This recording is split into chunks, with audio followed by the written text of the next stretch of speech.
mga pulis ito!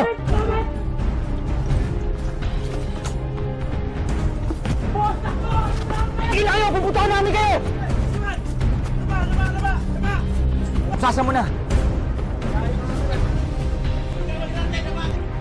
Kunin mo yung bag nito. Sa likod! Sa likod! Teka, kakilala kita. Membro ka ng army, di ba? Yung yan! Pasweldo ka ng bayan! Mahama ka sa taong bayan! Dali niyo sila! Tara!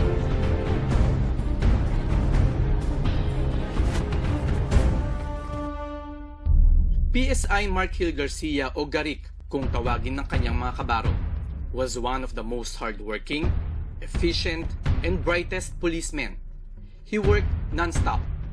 He's one of the best intelligence officer ayon sa kanyang mga kasamahan. Hindi man siya dapat sumama sa bawat madugong operasyon, trabaho lang niya ang mag-supervise, pero nandun siya para manguna. He was a good leader. Ihanda mo ng mga tao natin para susunod na operasyon. Yes, sir.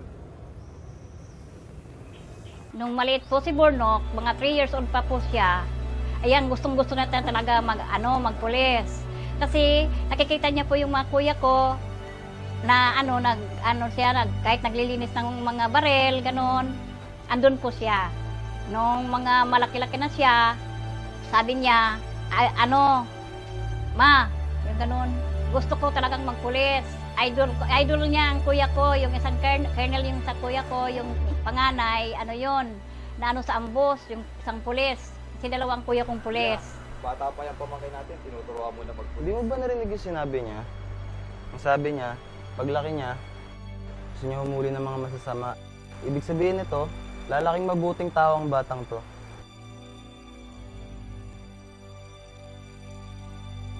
Sabi niya sa akin, ma, nung namatay ang kuya ko sa ambos, sabi niya, ma, magpupulis talaga ako. Halit ka nga bata ka, ba't wala kang suot na sinilas? Ba't wala kang suot sinilas? Lumaki sa lola ang batang si Mark. Mula nang hindi pinanagutan ng tunay na ama, nagtrabaho bilang isang kahera sa bakery sa Maynila ang inang si Belinda. At doon nakilala si Magno na kapatid ng kanyang amo. Nagkagustuhan at nagsama hanggang magdesisyon silang kunin ang bata. Nay, Belinda? mana po, Nay. Si Magno na nga po pala asawa ko. Asawa mo? Kailan pa? Mag-iisang taon pa lang po, Nay. Kaya ako po siya isinama dito para po ipakalala sa kanya. Anak, kamusta ka na? Sino po sila? Siya po yung bago kong papa. Oo, anak, siya yung bago ng papa. Nung pumunta pa ako sa Maynila upang makipagsapalaran, pag-uwi ko po, may pinakilala po ako sa kanyang tatay. Sabi ko, yun ang magiging tatay Huwag mo. mag-alala, naikwento na po niya lahat sa akin. Tanda ko po siyang alagaan pati ang bata. Napamahal na sa amin yung bata. Kukunin mo na lang basta-basta? Nay, magiging maayos ang buhay namin. Dadalawin na lang po namin kayo paminsan-minsan. Natituturing ko pong tunay na anak ang apo niyo. Hindi ko po sila pababayaan. Nay, mas mabuting nakakaibilin ang bata. Siya ang nanay, kaya siya ang dapat na nag-aruga. Kung magkasakit yung apo ko, di niya alam ang kondisyon ng bata. Kukonsintihin mo na lang yan pag walang sinilas. Nay, ano ka ba? Mas mabuting mabuhay ang bata ng may kasamang ama. Sige na.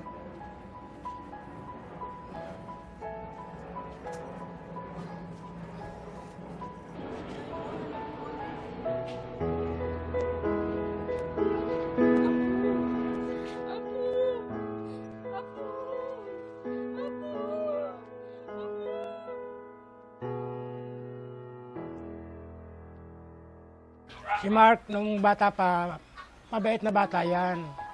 Kahit hindi ko pa nakakita niya na mabait na bata, nakita ko sa kanya ang kilos niya. Bagong dating lang kami noon sa Cleveria. Umuwi ako kasama si Mrs. Gusto ko makilala ako ng mga magulang niya. Noong makatapos ng kolehiyo, binalikan ni Mark ang kanyang paaralan sa high school at siya'y nagturo dito. Class, ano ang pagkakaiba ng lipunan at pamayanan? Ang lipunan ay tumutukoy sa pangkat ng mga tao na nakikipag-ugnayan at nagsasagawa ng mga aktibidad at kontribusyon upang makibahagi sa isang institusyon. Sila ay ang mga tao na nagkakaisa sa usaping panlipunan, ekonomiya, edukasyon, relihiyon at iba pang mga sektor na nakapaloob sa isang lugar. Ang pamayanan ay tumutukoy sa isang lugar na nabubuo ng bawat sektor at institusyon ng lipunan. Tulad ng simbahan, paaralan, hospital, barangay hall, health center, at maging ang tahanan. Ito ang mga bumubuo sa pamayanan. Pero ilang panahon lang, nakapagdesisyon si Mark Hill Garcia na iwan ang kanyang pagtuturo at ituloy ang planong pagpupulis. Ma, desidido na po ako sa plano ko na magpulis. Sigurado ka ba, anak? Paano naman yung pagtuturo mo? Pa, pwede ko naman po balikan ang pagtuturo ko kahit kailan ko gustuhin. Si Tito po, tutulungan daw po niya ako makapasok sa PNPA. Binigyan niya na po ako ng form at magkitake po ako ng exam. Pwede kuya, magiging pulis ka na din? Oo nga kuya. Oo, magiging pulis ang kuya nyo. Kaya kayong dalawa, mag-aral kayo mabuti. Dahil sigurado ako kahit anong kurso ang gusto nyo, akong bahala sa inyo. Mag-aral kayo mabuti, ha? Napakabait talaga ng kuya niyo. Siyempre naman, Mama, mahana ako sa inyo ni Papa eh. Napakabait.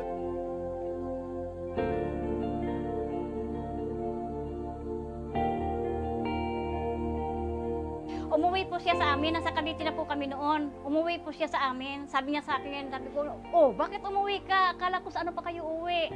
Sabi niya sa akin, Ma, may ano po, bagsak ako sa medical. Noong una, hindi nakapasa sa medical test si Mark dahil sa heart failure. Malaking panghihinayang ang naramdaman nito. Pero noong inulit ang medical exam, malang siya'y nakapasa. Sige, mag-iingat ako. Huwag matigas ang ulo nyo. Nay, una na po ako, ha?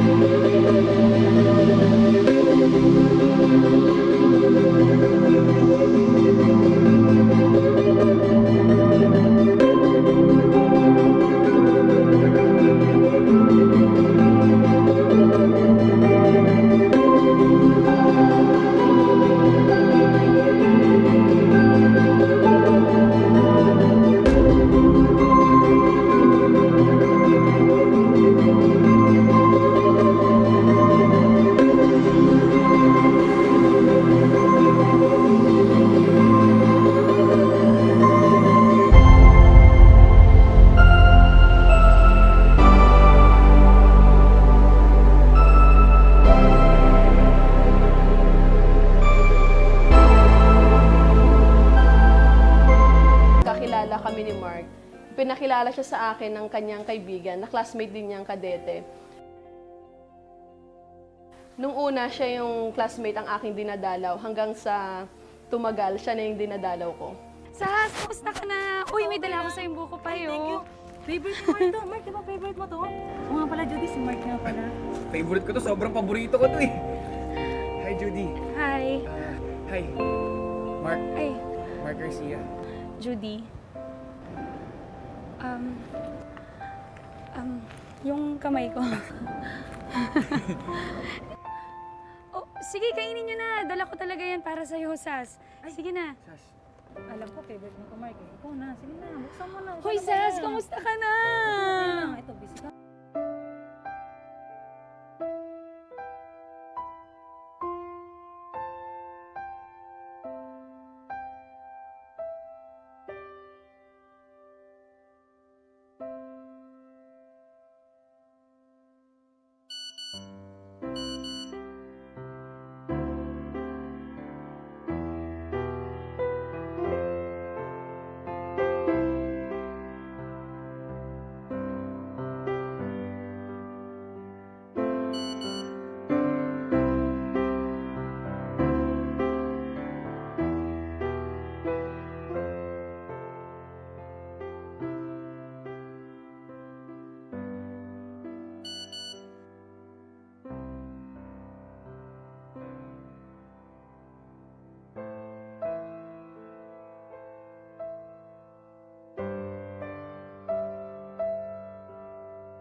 Sinabi ko sa'yo bawal ang cellphone dito!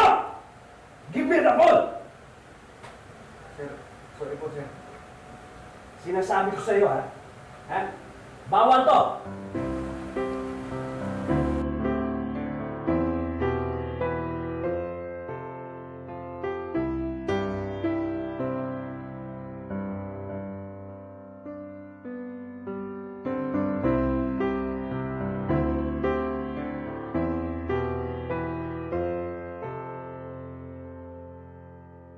Dahil nga sa kadete nga siya, ako po yung madalas na dumalaw sa kanya every Saturday, Sunday. Ano ka ba dito? Mark, Kanina ko pa hinahanap yung kaibigan mo eh. Pero hindi ko rin siya nakita. Gusto mo tulungan kita hanapin siya? ay, hindi na, okay lang. Ikaw kasi talaga yung pinunta ko dito eh. Nag-worry kasi ako eh. Baka may nasabi ako sa'yo masama, hindi ka na nag-reply sa mga text ko. Naku, wala ka nasabing masama. Na-confiscate kasi yung cellphone ko. Ganun Nagte-text ba? ako sa'yo. Sorry. Kaya hindi kita nasagot. Sorry ito buhupay para sa'yo. Di na lang talaga kita. Salamat, alam mo na talaga yung paborito ko. Siyempre, para sa'yo yan. Thank you, Judy. Sorry ha. Wala yun. Okay lang yun. Saluhan mo ako? Nagkaligawan kami through text na lang dahil bihira naman sila makalabas. Pero pag nagkakaroon naman ng time na nakakalabas siya, malambing naman siya, ayun, mahilig magbigay ng flowers at minsan lumalabas din kaming kumain.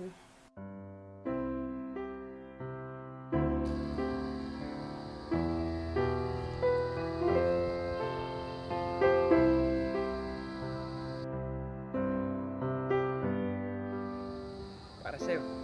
Wow, Mark, ang sweet mo naman. Thank you. Judy, mag-celebrate tayo. Guess what? Graduate na ako! Talaga? Congratulations! Pulis ka na, Mark! Masayang-masaya ako para sa'yo. Judy, sana hindi ka tumanggi sa magiging plano ko. Plano? Bakit iiwan mo na ako? Oo. Aalis na ako. Dahil gusto ko magkaroon ng sarili kong buhay. Judy, sana pumayag ka na sumama sa akin. At bumuo tayo ng sarili nating pamilya. Judy, pwede makapagsalita, ayaw mo ba? Nabigla lang ako. Siyempre gusto ko. Gusto ko, Mark. Talaga? Oo.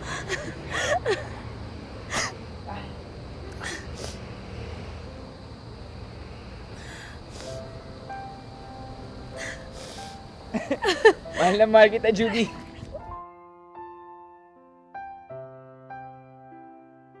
Nung time, syempre mag-boyfriend pa lang kami, iisipin mo, ito na nga ba yun o hindi.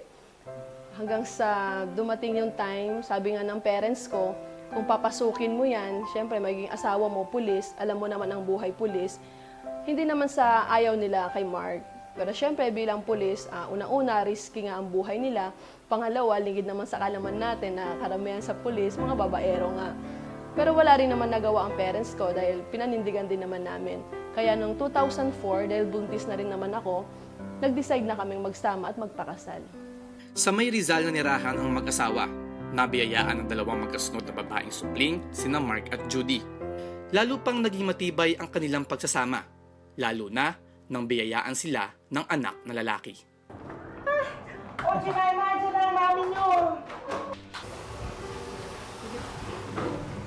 mga anak! Mga anak, mag-baby brother na kayo! May baby brother na kami! Dahan-dahan lang, upo ka muna, ha? Madali, handa ko na po ang kwarto. Sige, salamat, ha?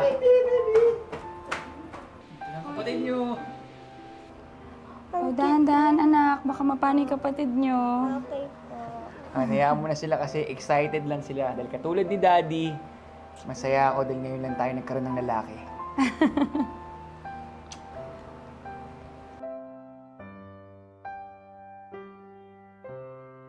Mas lalo pang naging responsable si Police Senior Inspector Mark Hill Garcia at naging isang masigasig na police officer. na-assign sa iba't ibang station sa Rizal hanggang sa Hala-Hala. Oh, sis. Kamusta? Balita ko nasa Hala-Hala ka na daw ah. Tagal kita hindi nakita. Oo nga eh. Balita ko nasa klase ka na daw. Oo, medyo nag-a-adjust pa nga ako eh. Pero ito, okay naman. At least, medyo tahimik yung napuntahan mo. Pero sa pagkakaalam ko sa'yo, masanay ka sa city saka sa class A, di ba? Doon sa mga magugulo, doon yung gusto mo, di ba? Totoo, hindi nga ako sanay eh. Trabaho ang gusto ko. Aksyon. Sasabak sa mga operasyon. Alam mong yan ang buhay ko. Okay, Tol. Good luck sa'yo. Salamat, sis.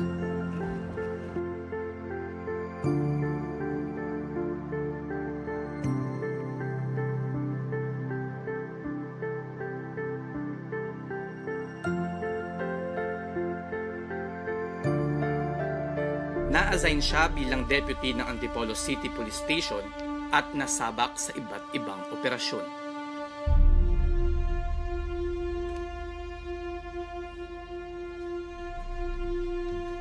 Kakikilos sumasama!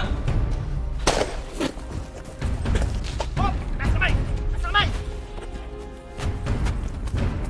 Labang ka pa, ha? Dapa! Usasan nyo! Dapa! Sige, silipin yung sakyan niya.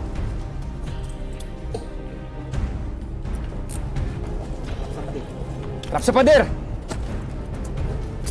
Bok, kapapam no.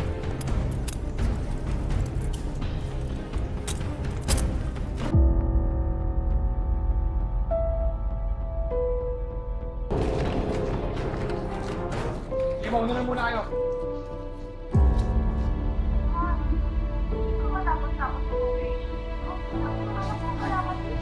Muna ang bahala dyan. Mamatila ako ng mga ng bata. Uuwi agad ako pag tapos.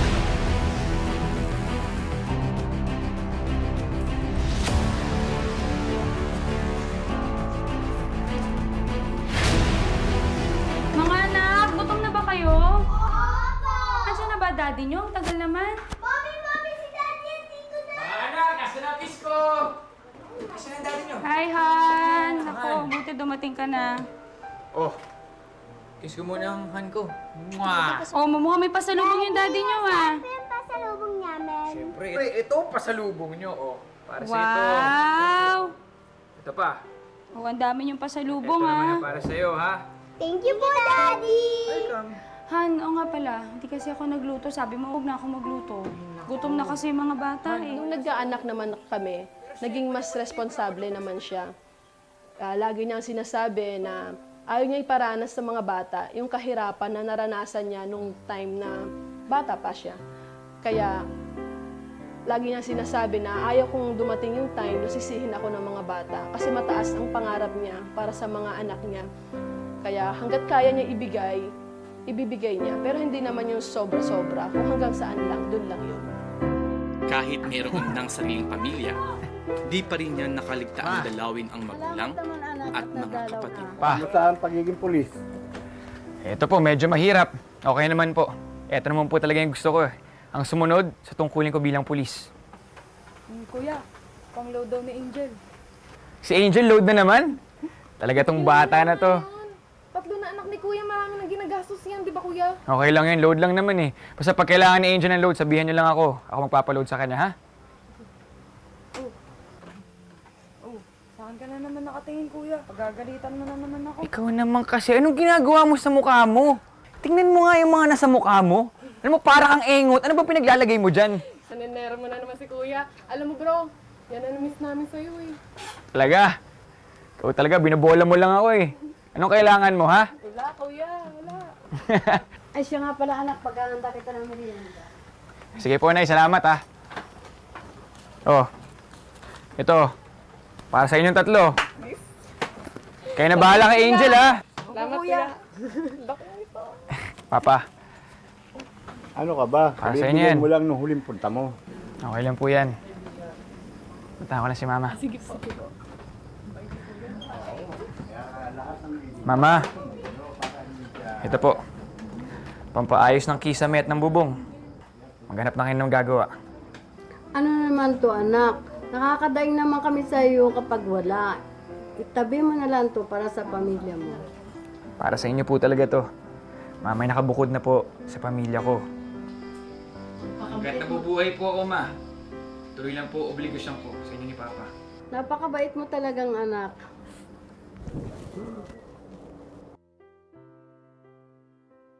Yaya, napatulog ko na si baby. Baka pwede mo muna timplahan ng gatas para may reserba sa taas. Ha, ako na dyan. Sige na. Ubus na ba yung pagkain nyo? Mami, wala pa po ba si Daddy? Promise niya manonood tayo ng movie tapos kakain ba't wala pa siya? Naku mga anak, baka na-atraso lang yung daddy nyo o may biglang operation. E di sana tatawag yun. I'm sure mahilig si Daddy sa surprise. Let's just wait. Sige na, ubusin nyo na yung pagkain nyo, ha?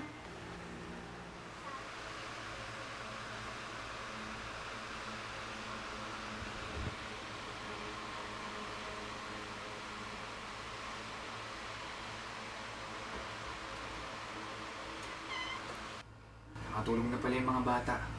Oo, nakatulog na kakaantay sa'yo. Han, pasensya na talaga huwag kang magalit sa akin. Binabi kasi yung operation namin. Kaya babawi ako. Pagkatapos natin magsimba, tutuloy pa rin natin yung plano natin. Ay naku, Han, sana naman huwag ka nang mangako sa mga bata dahil nag-e-expect sila sa'yo. Puro ka pangako, hindi naman natutupad eh.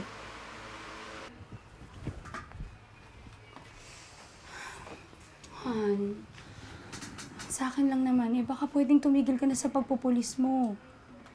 Alam mo ba, kabang-kaba ako sa tuwing may operation o nagre-report ka. Han, baka mas mabuti mag-abroad ka na lang. At least doon safe ka. Panatag yung loob ko. Han naman, 3 na yung anak natin, oh. Sa tuwing umaalis ka, kinakabahan at natatakot ako, eh. Wala ka na ring oras sa mga bata. Sa akin. Han, huwag kang magsalita ng ganyan. Hindi hahayaan ng Diyos na may mangyaring masama sa akin. Ito yung gusto kong buhay. Makapagsilbi ako sa bayan. Yung iba namamatay ng dahil sa sakit ni wala na makatuturan. At least mamatay man ako, mayroon akong silbi sa bayan. May ginawa akong tama.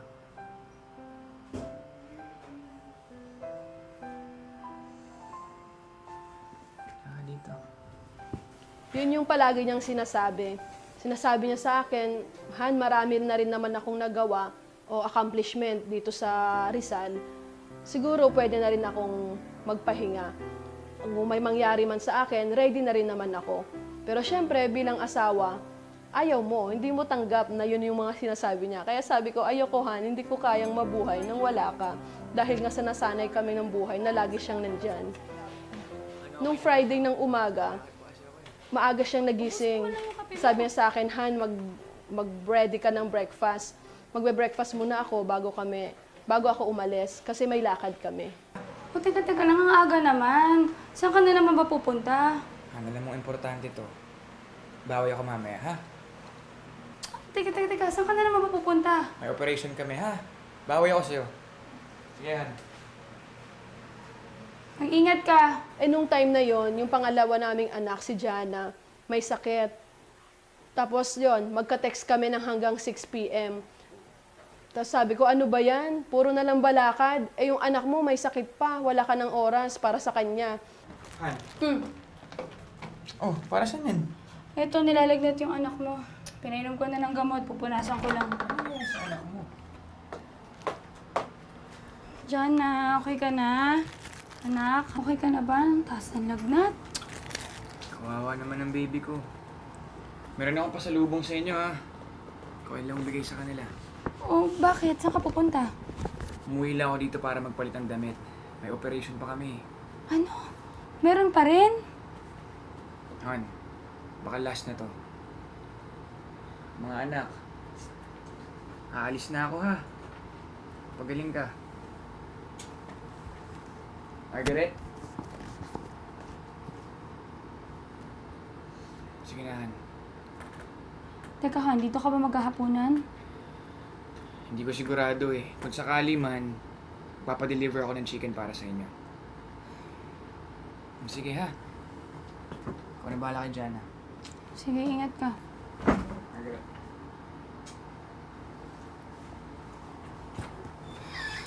Pasalubong ng daddy mo. Pagaling ka, anak, ha?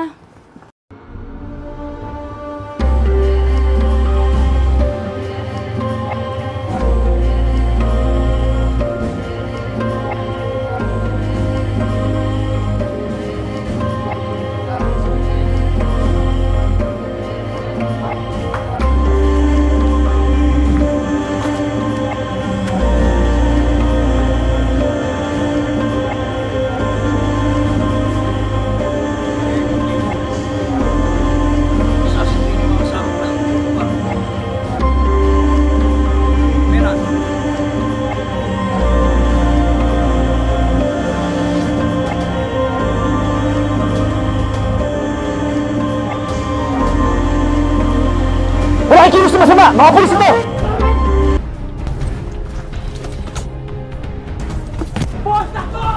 Tigil kayo! Pupuntahan namin kayo! Sasa mo na! Kunin mo yung bag nito. Sa likod! Sa likod! Teka, kilala kita. Membro ka ng army, di ba? Yung yun! Pasweldo ka ng bayan! Mahama ka sa taong bayan! Dali niyo na sila! Tara!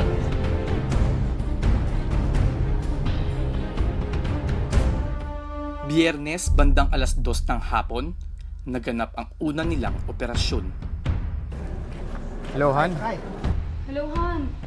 Hindi pa matapos-tapos yung operation ninyo, Pag may mga ha? lakad sila o operation, hindi siya nagsasabi sa akin. Sasabihin lang niya na bahala na kung makakauwi ako. Basta magluto ka lang at may ulam dyan. Kaya lagi ko namang sinasabi sa kanya, ano ba yan? Parang lagi ka na lang nasa labas. Wala ka ng time para sa pamilya mo.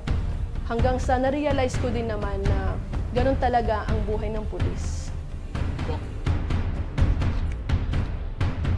Ihanda mo ng mga tao natin para sa susunod na operasyon. Yes, sir.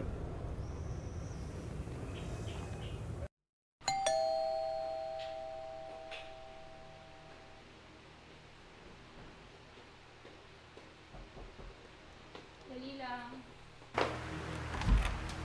Papadala po ni sir. Hindi pa siya uuwi? Wala pong binilin eh. Basta dali ko lang po sa inyo. Oo, sige, salamat.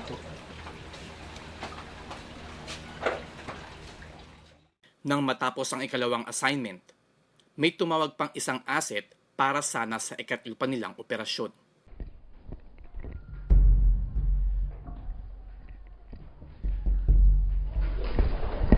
Sir! Sir, tinext ko na po yung asset natin sa Antipolo. Ang sabi po, mag-ready lang tayo. Sige, salamat.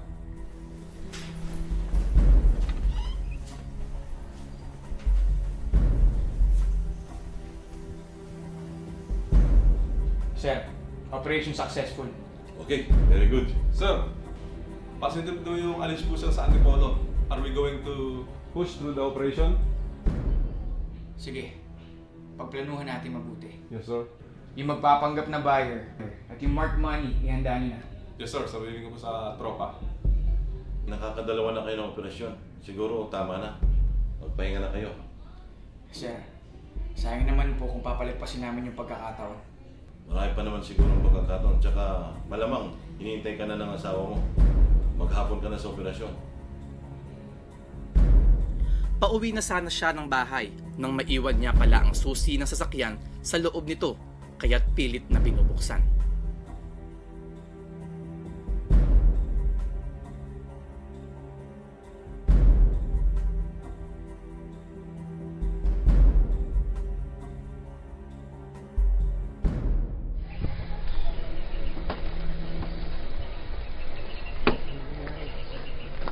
Sir, ano nangyari?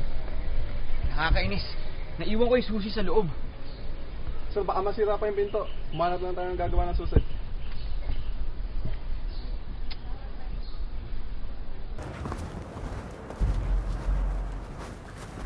Men, get ready. itutuloy na natin ang operation. Sir, akala ko ba hindi tuloy ang operation? Hindi, itutuloy na natin. Sir, ready na po kami. Ay sir, di ba kayo magpapalit? Naiwan ko yung susi ng kotse ko sa loob eh. Sir, may extra t-shirt ba po dito? Baka gusto nyo. Pwede na yan. Salamat. Men, get ready. Yes, sir. Kunin nyo na yung mga gamit nyo. Pakikuha na rin yung gamit ko. Yes, sir. Sir. Salamat. At itinuloy nga ang nasabing operasyon na isa palang madugong laban ang magaganap na hindi inaasahan ng lahat. Yan yung sinabi ng Biblia.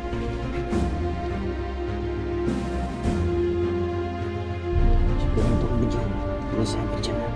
Sigurado ko kasi.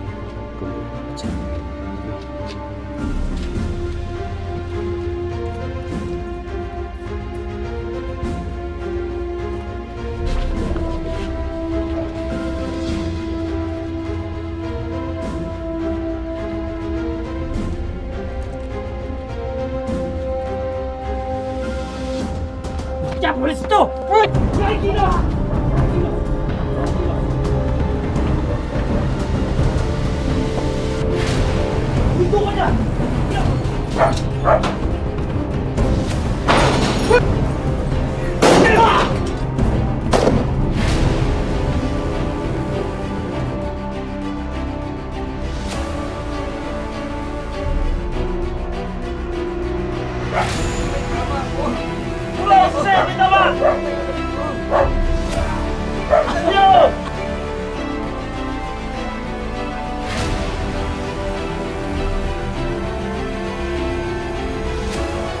Sa di inaasahang pangyayari, nasawi ang Noy tinawag na Best Intel Cop ng kanyang mga kasamahan.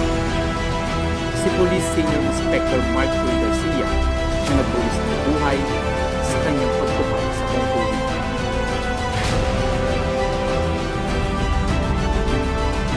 Nung gabing na-aksidente si Mark, may tumawag sa amin. Ang tinawaga, ang nakasagot, yung manugang kong si Ernie. Nasabi, pumunta raw sa Antipolo General Hospital at naandoon daw si Mark. Hindi naman sinabi nung tumawag na patay na. Dali lang.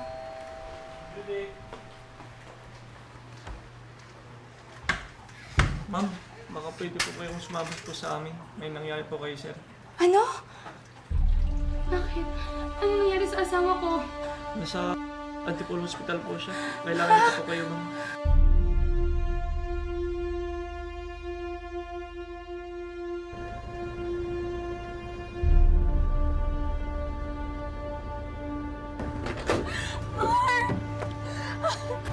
Excuse me, saan po dito yung kay Mark Garcia? Nakita ko si Mark, wala nang buhay. So nagsisigaw ako, sana man lang ako yung asawa, ako yung una niyong pinatawag.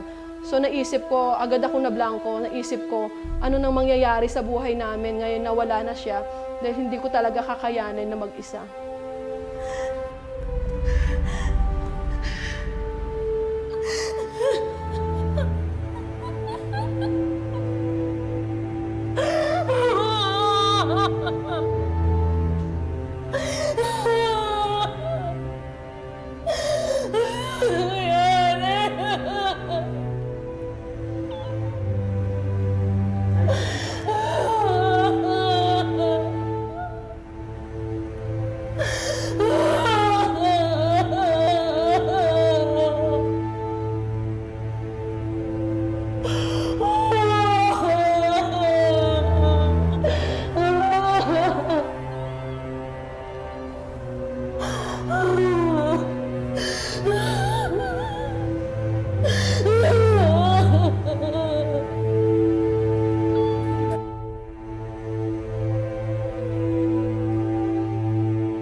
Nung pagbaba ko po sa patrol, nakita ko maraming tao.